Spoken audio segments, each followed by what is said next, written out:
YouTube movie critics releasing films of their own is a time-honored tradition. The nostalgia critic in Cliches, Red Letter Media and Space Cop, even the angry video game nerd made the angry video game nerd movie. The thing is, you were never meant to take any of these very seriously. These all have a lot more in common with UHF than something you're probably going to catch in theaters. I mean, I don't think Kikassia even had any on-set lighting. It was just Doug Walker with a DSLR. But recently things have shifted a bit. YouTube critics are making movies now, and they're expecting people to give them a real shot. Chris Stuckman's movie was just picked up by Neon, and Mike Flanagan is producing, and I'm releasing a movie this fall called Here Are the Coordinates to the Hooker I Shot and Buried in the Desert last week. Critics are already saying it's going to be talked about at FBI headquarters for years to come. And now a new challenger has approached the scene. The Critical Drinker just released his 40-minute short, Rogue Elements. If you haven't heard of The Drinker, he's at the forefront of the anti-woke movie crusade on YouTube. Because of this, Rogue Elements is probably going to get a lot of flack online. I know there are a lot of people who have had negative reviews for this movie queued up since it was announced. You know, people with blue hair, people who really love Harry Potter and really hate J.K. Rowling, probably mostly women. But I'm not really the type to bash things just for the sake of bashing them. And in the name of honesty, I'll just be completely upfront. I didn't really like this. And as for The Drinker, I kind of have an inconsistent opinion on him. Sometimes I like him, sometimes I don't. And I don't care about his politics. This is a free country.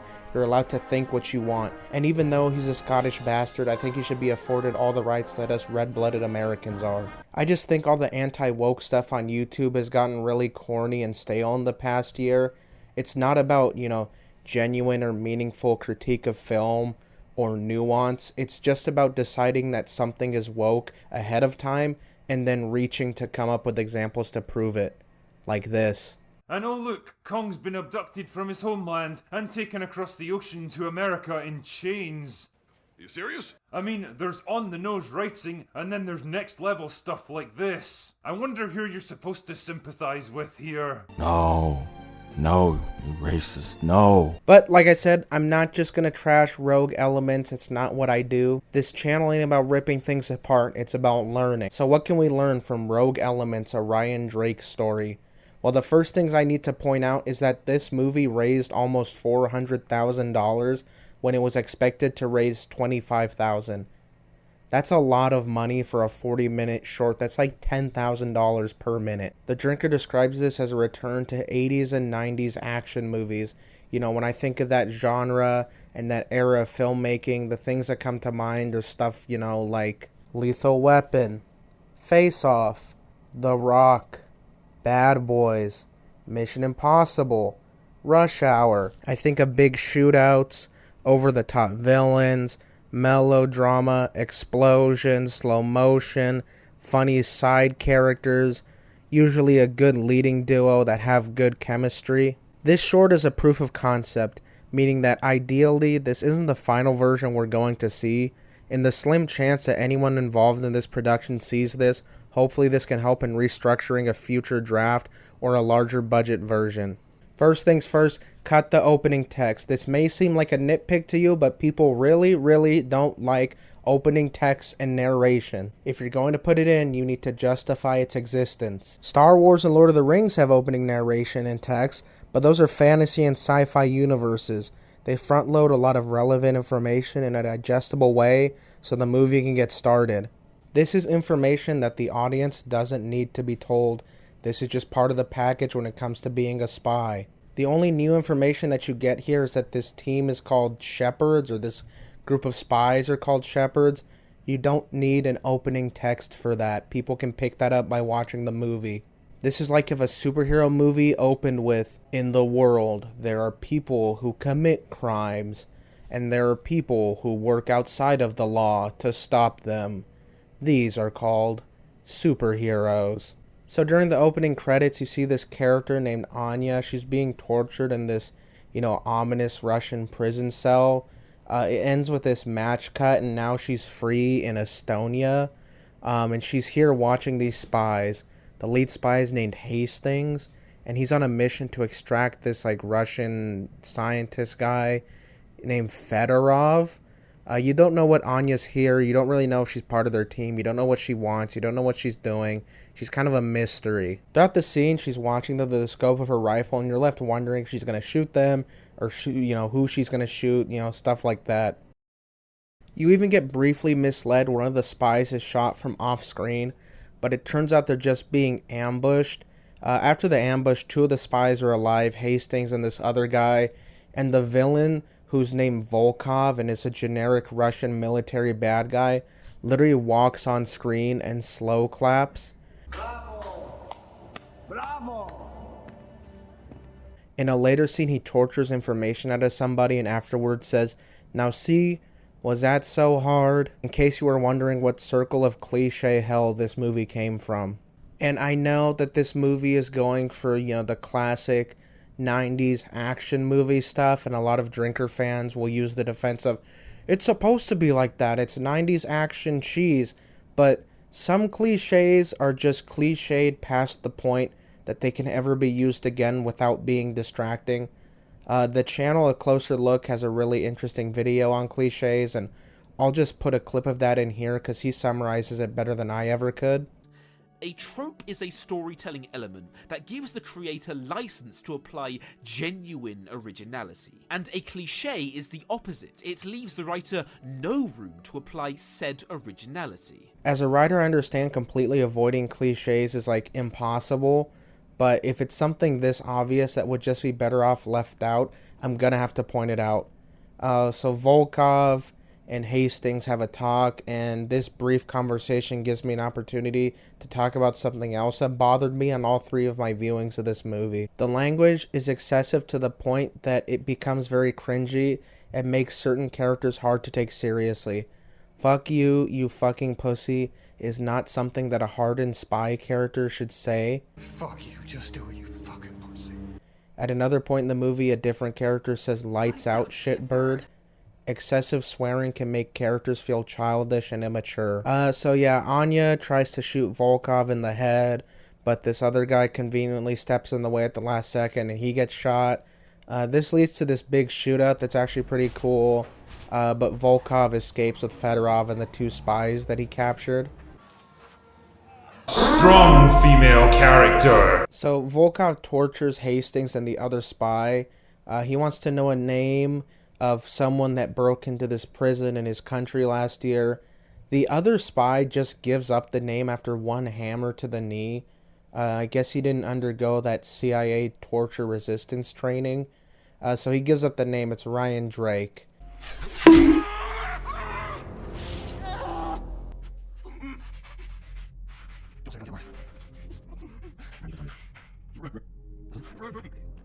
Ryan Drake.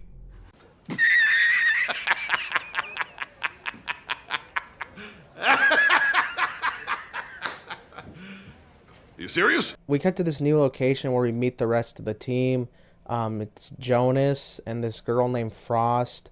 Then Ryan Drake pulls up to talk with them, and he shows them this video, and it's the video of Hastings being tortured, and they see that the bad guy Volkov has Ryan Drake's name. I found myself having a hard time identifying with who the characters are as people. Like this guy Jonas, I initially thought he was kind of an outsider that they had worked with before, but I guess he's one of them, like a core team member. I didn't fully understand why he did and didn't want to do certain things. He's initially opposed to the mission, then Drake guilts him by saying they have to avenge their friend. Then he suggests dropping a drone strike, but Drake says they can't just drone strike a friendly country. He gets very angry at this and says it's never stopped them before. Then he tells Drake that it better not be a trap, because if the enemy doesn't kill him, he will. Better hope this isn't a trap.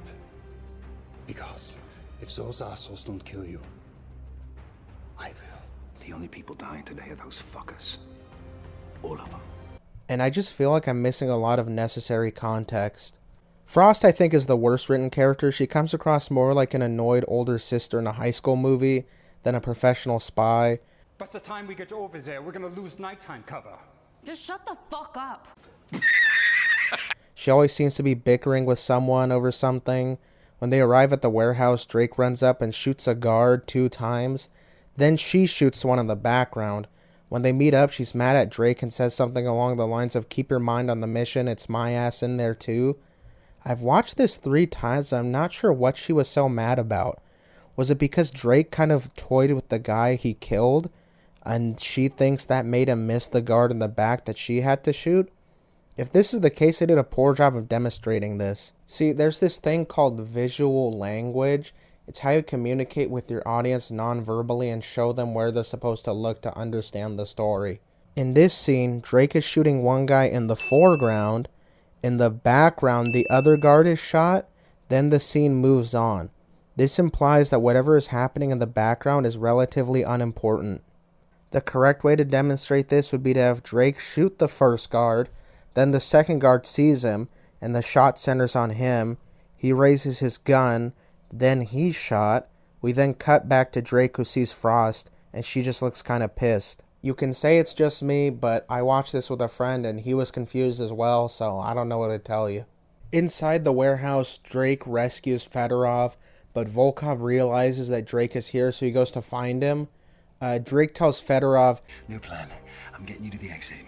brother, what was the old plan? You're trying to escape. Where else would you take him? Anyways, Drake and Volkov get into a shootout in the warehouse. Anya intervenes. Volkov runs away. They chase him down. Drake beats him in a fight. But then Anya pulls a gun on him and makes Drake step aside. And she goes to kill Volkov. And Drake's like, no, don't shoot her. We need information from him. But we find out that Volkov is the one that was torturing Anya in that opening credits flashback. So she shoots him in the face. A couple other things happen before the movie ends, but I don't have any, real critiques of that, so we're just going to move on. When it was all said and done, the only thing I could think was, why would anyone watch this? Not because it's awful or anything, but just, what's the hook to someone who doesn't know who the critical drinker is? Short films have to rely on their concepts or, a unique element, because they're never going to have the stars or the budget or the effects to match up with, big Hollywood stuff. And if it's not woke is a hook for you, you need to throw away your phone and go live in the woods for a month. The drinker's reason for this movie existing is, I can do Hollywood better than Hollywood, basically. The last short film that walked around with this attitude was called Spider-Man Lotus. You may have heard of that one. It's known as the not racist Spider-Man movie. This is a short film. It has one purpose: to get as many people interested in this and to want to see a bigger budget version. This movie's meant to be a bit of a bridge between the second and third book. There's a couple of lines of dialogue that connect to that you're not going to understand if you haven't read the books. There's also 2 after credit scenes that set up future sequels. Cut all of that out. This is a short film. If it does its job, no one is ever going to have to watch this again. Leave the sequel bait for the actual finished product.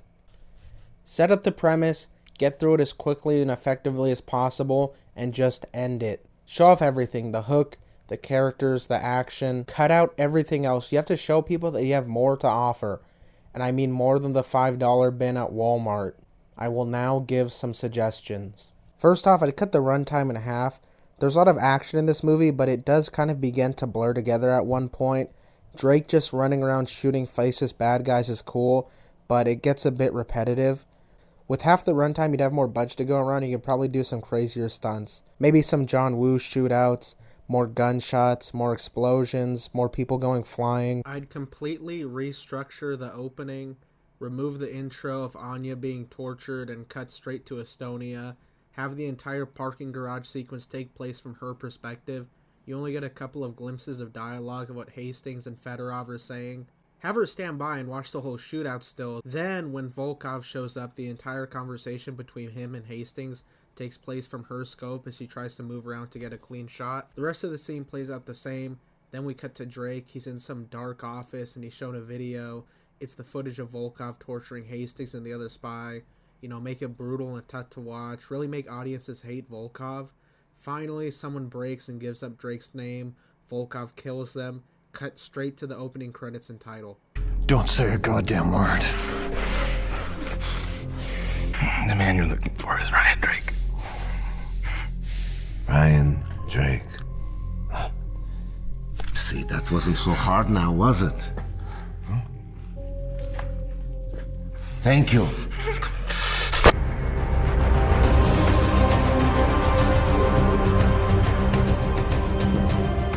The rest of the short can play out relatively the same, but we're going to rework some of Volkov to make him more of a threat.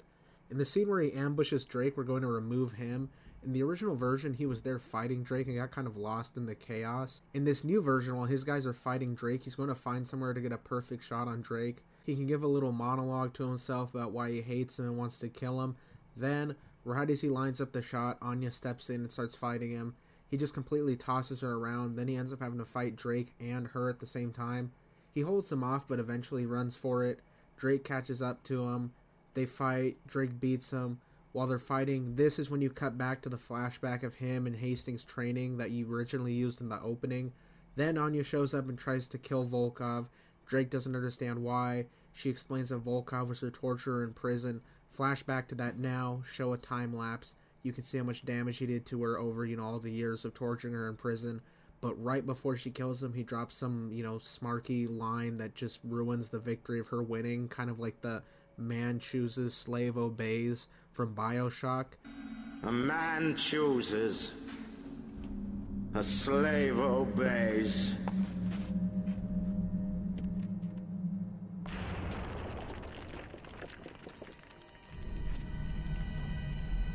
Kill!